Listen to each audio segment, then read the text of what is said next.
Reading with your kids. Hola, ni hao, konnichiwa, assalamu alaikum, shalom, mahaba, moni moli wanji, namaste, jumbo,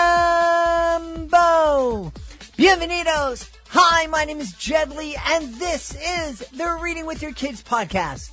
We are coming to you from the beautiful neighborhood of Reedville in the southwest corner of Boston, Massachusetts. We are so delighted and so very honored that you join us in our mission to help all families grow closer through reading. Please be sure to tell all of your family and friends about the show, and please be sure to subscribe to the show on the iHeartRadio app, on Spotify, Apple Podcasts, Amazon Music, Good Pods, Himalaya, wherever you find your podcast. Our guest today is Ines Oliveira. She is here to celebrate Calvin and the sugar apples. Before we invite Ines into the studio, we want to let you know that this episode of the Reading with Your Kids podcast is brought to you by The Journey of an Acorn, the award-winning children's book written by our friend Corey Wolf. You're going to love this book. It's a sweet little book that's received 4 independent publishing awards. And check this out. In 2020, it was named by the Independent Book Publishing Professionals Group as one of the best indie books of the year. It's a tale packed with powerful messages, lessons such as learn to forgive so you can continue to grow. Also, everything you need to become great is already within you. And just think how wonderful it would be to teach your kids that you can guide future generations so they can awaken the greatness inside of them. This children's tale might be a quick read, but it's a message of boldly forging your own way in the world and helping others along the way. It's a timeless lesson for readers of any age. Rich with evocative imagery, this is a charming and well-penned fable that can be read again and again. You're going to love it. It's The Journey of an Acorn by Corey Wolf. We also want to invite you to connect with us on social media. Facebook.com/readingwithyourkids, at Reading With Your Kids on Instagram, and Jedley Magic on Twitter. You can also connect with me on LinkedIn. It's Jed Doherty. And of course, we would love for you to visit our website, readingwithyourkids.com. If you are an author, please be sure to click the Authors Click Here button to find out how you can be a guest here in the podcast and also take advantage of our fantastic promotional opportunities. If you're a parent, we would love for you to download our free Reading with Your Kids magazine and also check out our Reading with Your Kids Certified Great Read Wall of Fame. So many great things for you to find out at readingwithyourkids.com. Join us right now from Oliveira in the beautiful nation of Portugal.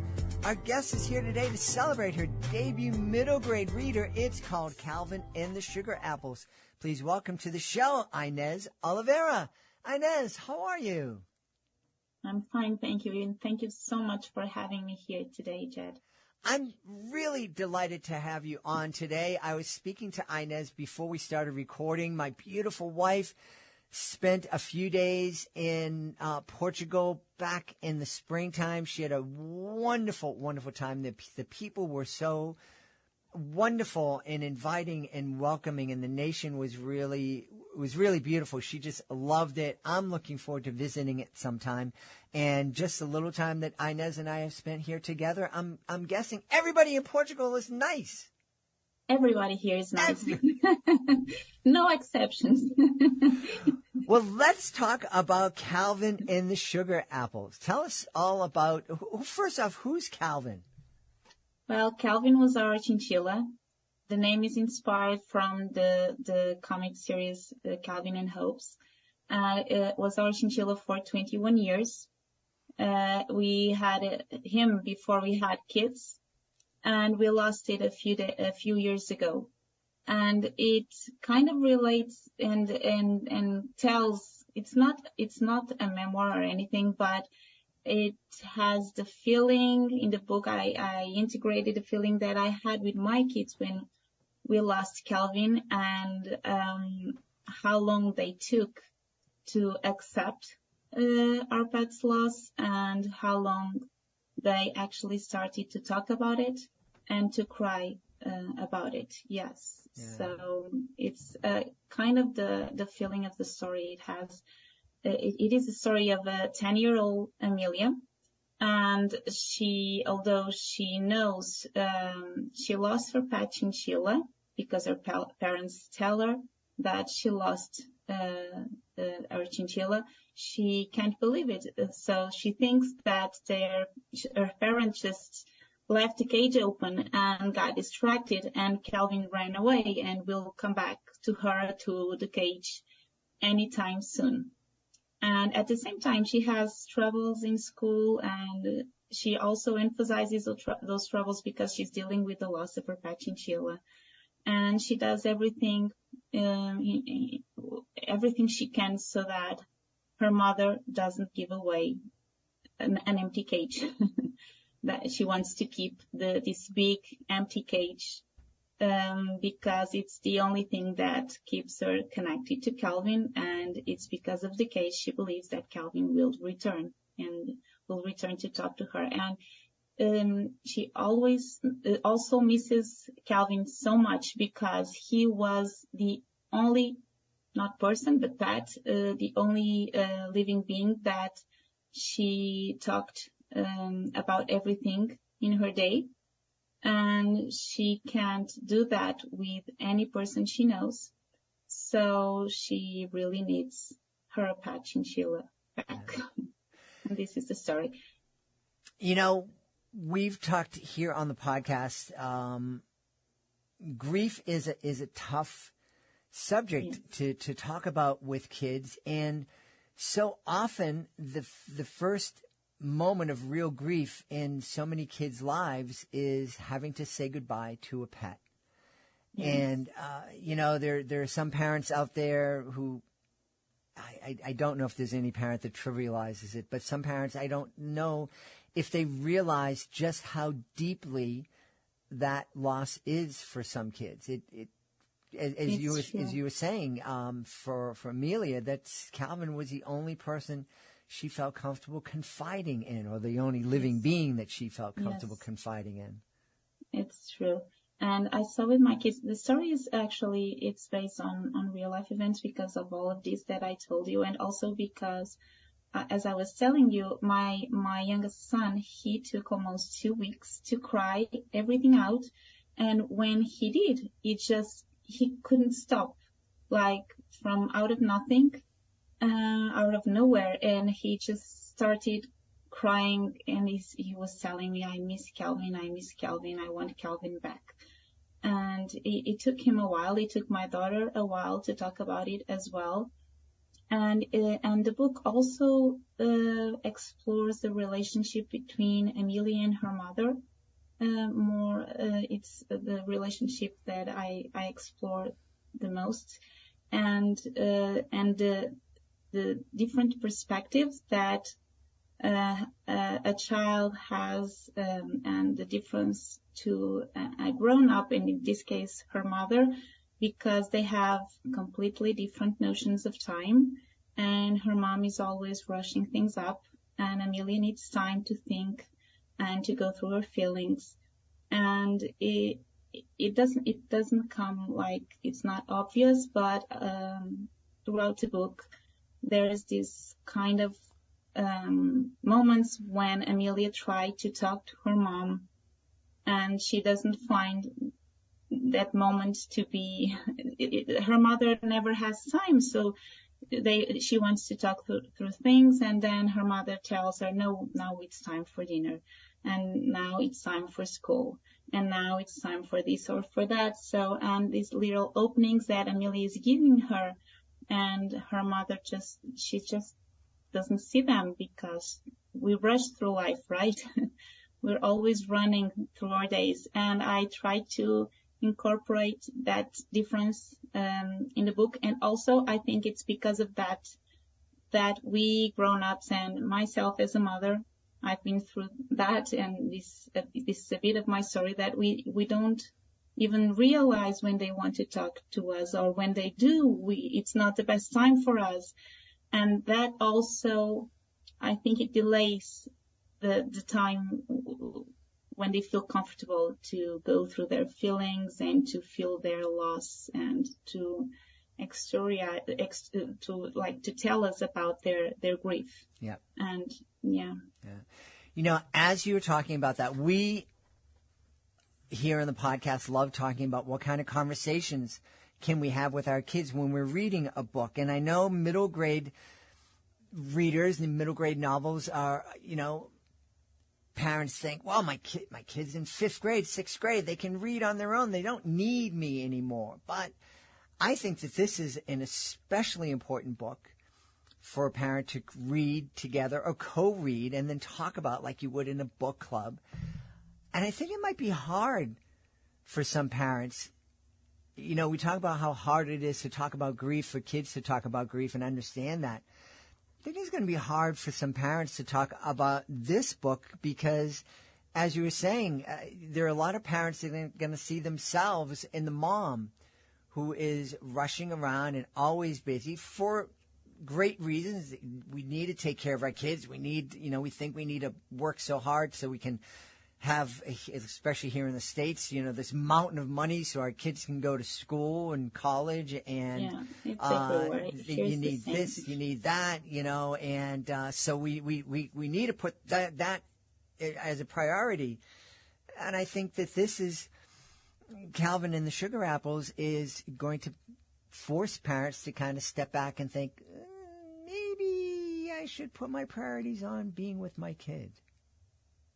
Yeah, we need to sometimes. It's not like I'm saying it's easy, and it's not like I'm saying that it's going to happen every time. I can't do that myself either. And what I feel is that each phase they're growing up, I'm learning, and but if any parent just takes the time to think about it, I think that's a huge step, right? We need to go ahead with our lives, as you were saying, and we need to take care of them. So we need to make sure that the schedules, they go on time. But yes, but we've at least a few minutes, if we stop and just think, okay, maybe I have time now, or maybe I can delay washing the dishes or something, and we can have everything happening for us and for the kids in a good way. And it happened to me because yes, my kids, they took a couple of weeks to talk about, and I thought everything they were dealing with it in a smooth way. Yes. And I realized, okay, there's something missing here. Maybe I didn't give my son the attention he needed, or even my daughter, even if she didn't cry as much as my son. I'm sure that we all have different ways to deal with feelings. So yes, and we need to be aware of that, and I need to be aware of that as a mother, and I hope the book helps a bit, or even if people relate to the characters, I'd be so happy with that. That would be, something awesome. One of the things is, as you're talking, and we're talking, you know, about, you know, Amelia is 10 years old in the book, and lots of kids who are going to be reading this are 10, 11, 12 years old. And I think unless you make sure you take the time to sit down and have these conversations with kids, a lot of parents don't realize how bright and insightful a 10, 11, or 12-year-old is, and we don't realize the really wonderful conversations we can have with our kids at that age. They're little adults, and they are filled with ideas and thoughts and emotions, and at that age, 10, 11, 12 years old, they may be at that point where suddenly they don't want to talk to you, and they're acting like you're gross and parents. But you are still the most important person in their life. And if you find the time and the conversation to have those conversations with your kids, you are going to be so happy because those conversations are wonderful. True. It's true. And I love to learn from them and how they relate their thoughts and how they relate things and how and even and my kids, they sometimes they just tell me, okay, but you don't have to be or to talk like that or to be in such a hurry. And sometimes it just makes it makes so much sense when they say that, and I have to stop and tell them, you're right. Mm-hmm. Sometimes they're not right, and I tell them they're not right. But yes, and how they relate everything, it's very, very interesting. Even I find every stage of growing up so interesting. Even an 8-year-old, and how sometimes they want to tell us about things, but they don't have the words to do that. I think it's a learning process, and maybe reading aloud, as you were saying, or co-reading any book, just opens those conversations that we need. We can create those moments, right? Yeah. And a book can be just the perfect channel to do that. Yeah. I think one of the mistakes that families kind of fall into, and I say families because kids are guilty of this too, when you don't have that ongoing conversation. I started the Reading with Your Kids podcast because I think the time we start talking to our kids about all those important issues is when they're babies. And we're not talking about driving when they're babies, but we're talking about a car and the red car, what noise does a car make? And that's the start of a conversation that goes on for decades. And when you're having those conversations and they're a regular part of your life, then when those important issues, those difficult topics come up, suddenly it's not so difficult anymore because you're already in the habit of being open with each other and having these conversations and being, your kids know that they can tell you something that you don't necessarily agree with without, you're not going to bite their head off, and you're going to talk about it. And that's that's an important thing. And I think it makes life easier for everybody. Yes. And we have a rule here. We always answer our kids' questions, and we only answer to them for the length that they ask us about any subject, so that we're sure that they're prepared for the answer. And we always tell them the truth, even when they just can't relate that truth to their own truth. But yes, we always tell them the truth about everything, as long as we know that truth for sure. But yes, and it was the same with Calvin. But one thing that we didn't do, and they never asked, but it's one thing that I talk about in the book, is that when they came home and when Calvin was gone, we already had everything cleaned and the cage. It's one of the things that I talk in the book, that Amelia, also one of the reasons that she doesn't believe she lost Calvin is because she sees the cage empty and she never saw her pet laying down. Yes, and I'm not prepared for that, but it's as a mother, but it's one of the things that I talk in the book, and is one of the things that I'm aware that my kids will need to face one day. Yeah. So, and it's one of the subjects that I bring to the book as well.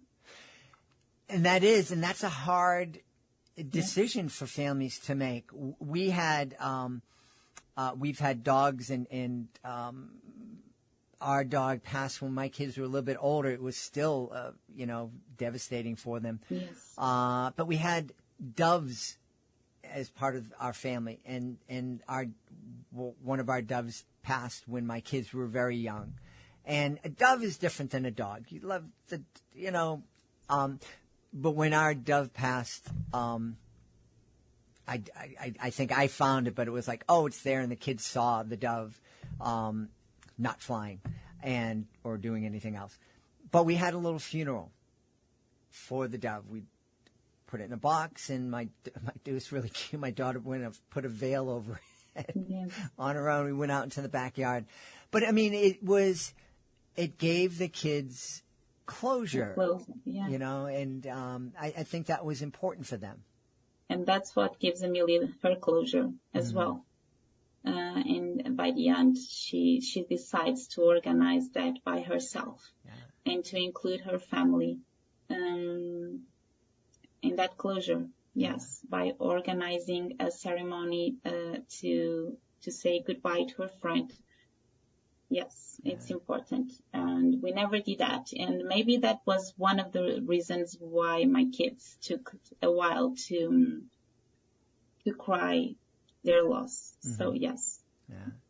Hey, I'm wondering, for your debut middle grade novel, there are a lot of other subjects that probably would have been a lot easier for you to write about. Why tackle this? Yes, but this one is just touched my heart. One of the things I'm starting as a writer, and I think it's very, very important, at least for me, to feel that the subject I'm writing about is close to me, that I can visualize everything that happens or is going to happen or would have happened if it was with us. And at least at this time in my career, I need to have these subjects that are close to my heart, that I know I'm going to create these relatable characters because they're alive in my head, they're alive around me. So it was important to me. And also I think because although I only realized it, I think much later, that maybe this was also the book, was my way of dealing with the loss of Calvin, was my channel to talk things out, and my love letter to a friend that was part of the family for so many years. So yes, but I never realized that when I started writing the book. I just felt it was right. It was the right subject. It was close to my heart, and I would be able to talk about it through the eyes of a kid. Yeah.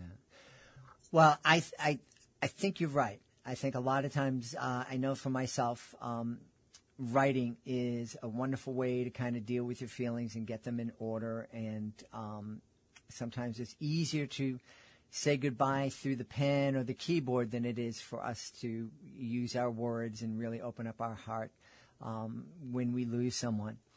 One of the things I want to ask you before we go is, we not too long ago we did a series of episodes where we interviewed, began by interviewing a publisher who specializes in bringing books that were written for the Latin American audience to the States, and then we interviewed a number of the authors that he published, and he was sharing with us that he finds that books that are written for a Latin American audience are different in certain ways than books that are written for an audience in the United States. Do you find the same is true for books that are written for families in Portugal or families in Europe than might be written for families in the States?